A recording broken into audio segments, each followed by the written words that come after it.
Já ouviu falar de heranças eternas? Será que tens uma noção do que é a vida eterna? Na verdade, nosso internauta, nós queremos começar uma série, as parábolas de Jesus. Parábolas, na verdade, é um instrumento linguístico, um recurso linguístico, que qualquer pessoa pode usar para transmitir, pegando do que é conhecido para aquilo que é desconhecido. E Jesus, grande mestre, se valeu desse material, desse instrumento, dessa ferramenta, para nos ensinar brilhantes lições espirituais. Ele conta no Evangelho de Lucas, capítulo 15. Quando eu leio o verso 32, permitam-me pegar a Bíblia, ele diz assim: porém, nós tínhamos que celebrar muito a volta deste teu irmão e regozijarmos-nos, porque ele estava morto e reviveu, estava sem esperança e foi salvo.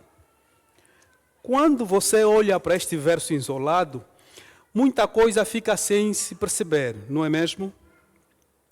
Mas quando você começa do verso 1 do Evangelho de Lucas 15, aí fala que fariseus e escribas foram ter com Jesus e viram Jesus a conversar com publicanos e pecadores.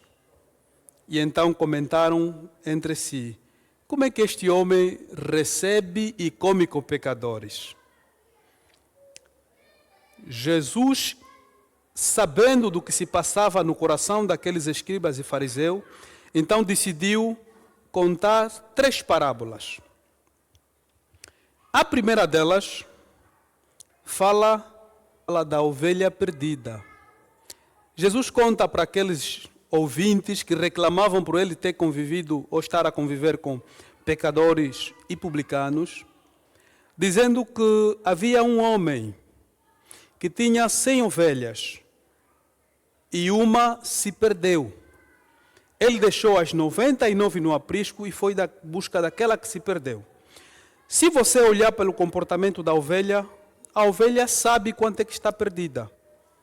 E muitas delas procuram formas de regressar a casa. Mas como as ovelhas são muito dependentes do seu pastor, muitas delas não conseguem, senão o pastor ir mesmo à busca dela. E ele diz que este homem, esse pastor, foi à busca dessa ovelha e depois de resgatar a ovelha, que passava por um caminho muito perigoso no deserto, porque tinha muitos animais ferozes, festejou e celebrou com seus amigos. Só que Jesus não para ali. Ele conta uma segunda parábola. Diz que o que acontece com alguém que perde uma moeda, perde uma dracma, a parábola da dracma perdida, perde a dracma perdida e revare toda a casa, acende as luzes em busca da sua moeda, e quando encontra, então se regozija, se alegra com seus vizinhos e seus amigos. Estamos a falar de 2 realidades aqui. Primeiro temos o desaparecimento ou a perda de um animal. E o animal sabe, tem a sensação que está muito distante do seu pastor. Reconhece que está numa terra estranha e que precisa voltar para o aprisco. Diz que o pastor abandona aqueles que já estão seguros no aprisco e vai à busca daquele que se perdeu no deserto, onde está no meio desconhecido, que não é o seu ambiente normal fora do pastor. Mas também ele fala de uma segunda parábola. Diz que havia uma senhora que perdeu a sua moeda. Nós sabemos que na cultura judaica, quando uma mulher se casava, uma parte do dote, que eram as moedas, colocavam no seu cabelo. Para quê? Para que quando o marido, ao ir no combate, morresse lá, ou demorasse a voltar, então era o recurso, o último recurso para sustentar aquela mulher dentro do lar até voltar o seu esposo. Significa que perder uma daquelas moedas era perder, na verdade, tua garantia, tua segurança social na ausência do esposo. E essa mulher perdeu a sua moeda. Ela revirou a casa toda até encontrar esta moeda que havia se perdido. E quando a encontrou, ficou feliz. É claro que também eu ficaria e você também ficaria. Quem não ficaria? Só que tem um problema. A moeda aqui está a ilustrar de alguém que se perde, não fora, não no ambiente desconhecido, mas no ambiente conhecido, como a casa. Só que não sabe que está perdido. Por quê? Porque é moeda. Moeda não tem pensamento, não tem sinapse, não tem cérebro. Então ele perde dentro de casa, mas você que tem que fazer todo o esforço para o encontrar, porque a própria moeda não tem consciência para saber que está perdido. Aqui estamos a falar da realidade de alguém que se perde dentro de um ambiente bem conhecido por ele, como igreja, mas não tem noção que está perdido. Na primeira parábola temos a realidade de alguém que se perde fora do aprisco, fora do seu ambiente conhecido, e tem noção de que está fora do aprisco. Só que Jesus não termina ali. Ele, para concluir esta parábola, ele conta uma terceira. Diz que 2 irmãos, o mais novo foi ao pai e disse assim: dá-me a parte da minha herança, que eu quero fazer a minha vida. E o pai pegou a herança e repartiu para os 2. Só que o mais novo pegou dele e foi e dissipou tudo, com meretrizes, enfim, foi aproveitando a vida, como nós dizemos entre aspas, não é? Gozando, se divertindo. Só que lá o dinheiro acabou. E aqueles amigos que ele conseguiu angariar com bens material, uma vez que os bens se dissiparam, os amigos também desapareceram na mesma velocidade que o dinheiro acabou. Ficou sozinho e aquela terra foi assolada por uma fome terrível. E ele teve que se sujeitar a cuidar de porcos para partilhar o mesmo prato, para ver se consegue sobreviver. Então caiu em si, pensou assim: eu tenho meu pai, que ainda tem muito para me dar. E lá, se calhar, até os funcionários dele, de mais baixo escalão, comem melhor do que eu, que estou a partilhar um prato com o porco. Então eu vou voltar lá. Por mais que eu perdi o direito de ser filho, vou pedir para ser pelo menos um dos seus funcionários. E ele, com esse pensamento, voltou. Mas o pai, ao avistá-lo à distância, correu a seus braços e o abraçou e o beijou. Pediu a melhor roupa para que lhe vestissem. Não como um funcionário, como ele pensou, quando estava lá a comer com os porcos, mas como um príncipe. Aí ele vestiu, lhe colocou sandália e lhe colocou o anel, que significa autoridade. Eu não te recebo como filho, mas te recebo como... Aliás, não te recebo como um escravo, como um funcionário, mas te recebo como um filho, como um herdeiro. Esse é o nosso Deus. E quando nós olhamos para essa parábola, a parábola no verso 32 diz assim, que quando o irmão mais velho se aproximou, viu festa, porque resgataram o seu irmão mais novo, não quis entrar para participar da festa, ficou triste, ficou chateado. Disse como é que esse indivíduo que pegou a herança dele foi dissipar com meretriz, foi aproveitar a vida, sem te honrar e volta. Logo o pai mata um novilho cevado e faz uma festa. E a parábola termina assim: o pai, tentando sensibilizar o irmão mais velho, disse assim: convém que nos alegrássemos, porque esse teu irmão estava morto e reviveu, estava perdido e foi achado. Só que tem um problema nessa parábola. Não diz como é que o irmão mais velho, depois desse conselho do pai, reagiu. Por que será? Você até pode pensar que Lucas talvez esqueceu, apanhou um sono. Por que não terminou a parábola? É simples. Jesus fez de propósito. Ele estava no portão a conversar com os fariseus e os escribas, que condenavam ele por estar a conviver com pecadores e publicanos. E aqui diga-se de passagem que, antes de você pensar que publicanos eram todos aqueles que cobravam imposto, na época de Cristo, a expressão publicano não era atribuída só para aqueles que cobravam imposto.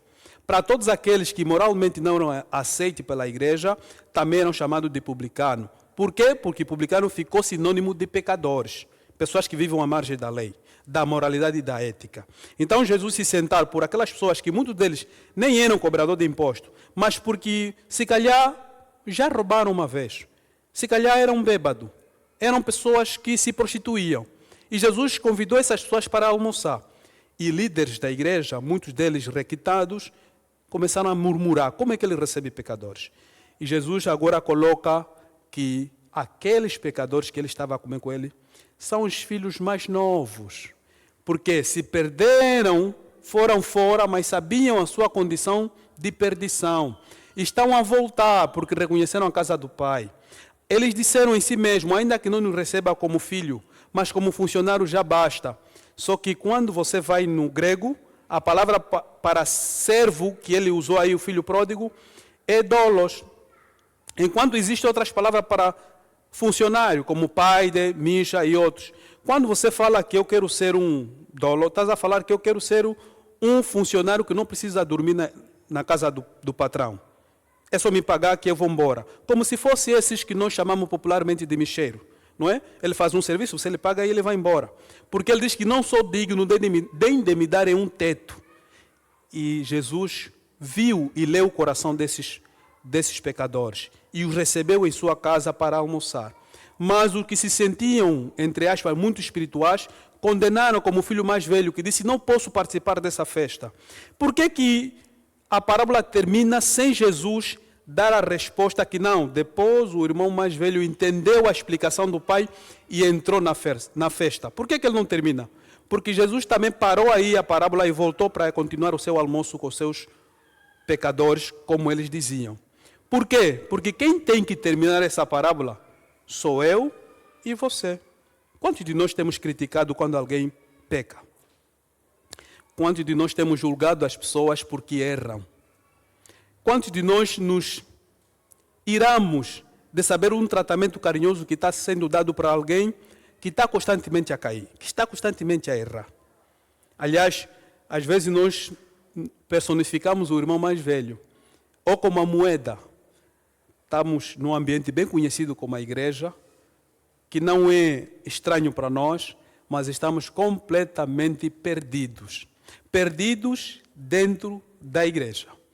Que é preciso um esforço maior, porque mais vale quem se perdeu distante, como a ovelha, mas tem noção de que está num ambiente completamente estranho e mundano e se preocupa a voltar, do que quem está num ambiente conhecido, mas perdeu a noção da realidade, porque não sabe que se perdeu.